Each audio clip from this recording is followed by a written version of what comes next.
Friends, in this video for I Thought Wealth, I am going to talk to you on the topic the coming PE derating.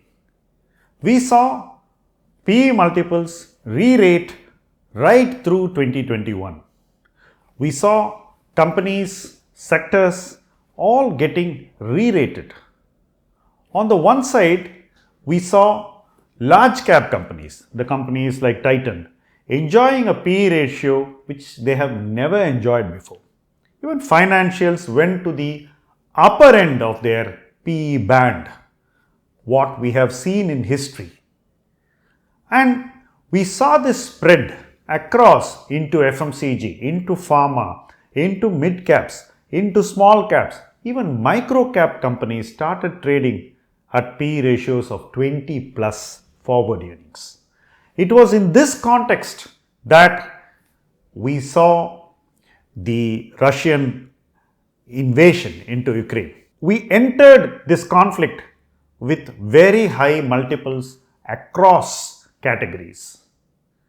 What we have seen post this event is that inflation has been climbing continuously with no sign of when, how it will tone itself down or come under control.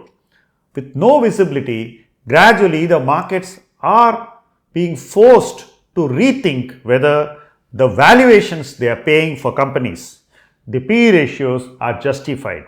Ironically, it is the companies which are very stable, large and consistent in their delivery to shareholders which have been impacted the most so far. Their PE ratios have come down significantly.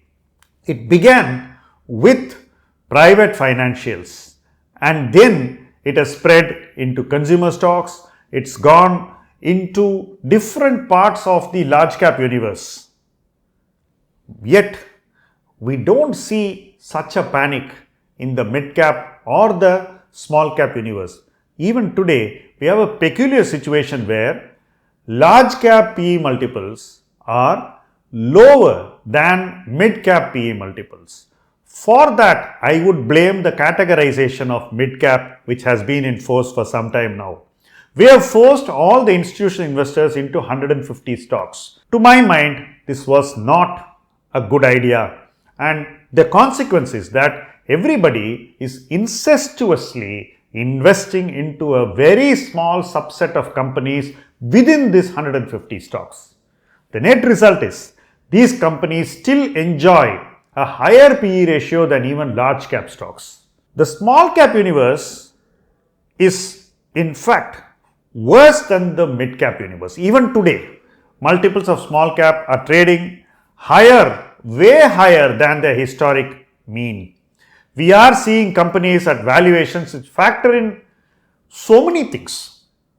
The multiples, the valuations seem to indicate that the company will grow at a high rate with high margins for a very long time. Knowing small caps, knowing the fact that these companies always stall when inflation is high, when interest rates go up, after they complete big expansions, and when competitive forces change both within the industry and in their bargaining power with their customers. All these things always come to hurt small cap companies after they have partied very hard. So it's a morning after effect which small cap companies always face after they have a good run. But markets simply act as if nothing can go wrong in several of these companies. The reasons are very clear. The market is governed by liquidity. It is governed by how much of shares need to be sold and how much of buying can absorb that selling. What has happened in something like HDFC Bank or HDFC on the one side and TCS and HCL and Infosys on the other side is that these companies have been sold very aggressively by very large institutional investors and they have got derated very quickly, almost in a matter of 90 days. We have seen such a derating in these companies happen when the bad news flows in these companies never really warranted that. So the market simply adjusted the valuations and the multiples when it saw that inflation is going to be a very, very strong and a long problem. Then it decided that, okay, now I'm going to tone down my valuation metrics for these businesses. But it's not done that with the mid caps yet to the extent that it needs to be done. It's not even thinking about the small cap because small cap funds are still getting money and everybody is buying the same stocks. Typically, liquidity can only do that much in holding valuations up. So, the multiples of small, micro and mid caps will need to tone down over a period of time. What these flows can effectively do is they can postpone the event. It cannot avoid the event. And that in essence is what we are going to see. So with a lag, we will see many of these parts of the market also derate. And that may happen after the large cap companies have bottomed out and the indices form a very strong support somewhere. Effectively, when the markets turn around and start moving up, we are going to see selling in these parts of the market where retail investors have shown more confidence than they ought to and managers have paid more than they ought to. So, when you show too much confidence or when you pay too much, there is a price which that investment will have to bear, and we are going to see that happen when the PE multiples derate. As an astute investor, you have to look at every single investment you own and understand whether that investment is falling under the right valuation metric, whether you are having an excess valuation or whether it's fairly valued or whether it's undervalued. Once you separate your existing investments into these three silos, then you know where selling action is required, where you need to simply hold and where you may actually turn a buyer.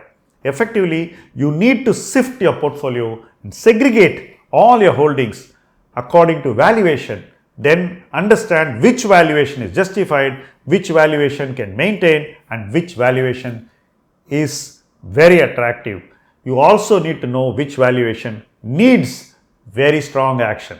Effectively, PE rating has to be preempted. You cannot respond after the markets have derated because these are all illiquid companies and when they fall, you won't get a chance to exit.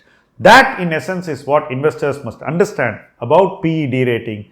Large businesses are derating fast. The others will probably follow suit.